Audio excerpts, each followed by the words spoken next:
Hello good morning अनि शुभ बिहानी छ सम्पूर्णलाई। आज पनि फेरि बिहान बिना पखको चाहिँ मैले यसो सिनलाई चाहिँ होइन खिचिरहेको अवस्था छ।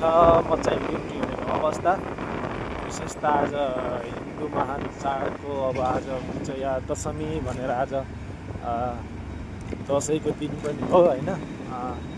दसैँको दिन अब दसैँ मनाउनेले मनाउनु भएको छ होला, राम्रोसँग मनाउनु होला भन्ने छ मान्छेहरू। हाम्रो ठाउँमा परदेशको ठाउँमा होइन यस्तै छ, ड्युटी गर्नुपर्छ, हिँड्नुपर्छ। गाह्रो छ है, गाह्रो छ ड्युटी लागेको अवस्था। चाहिँ बिहानको दिउँसोलाई कहाँदेखि हेर्दै हुनुहुन्छ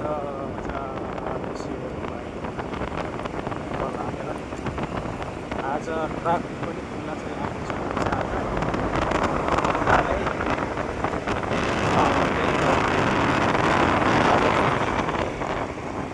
यहाँको कम्पनीहरू बन्द छ, त्यही भएर आजभोलि चाहिँ ट्राफिक जामहरू त्यति परेको छैन है। मजाले ड्युटी गर्ने यस्तै छ हजुर।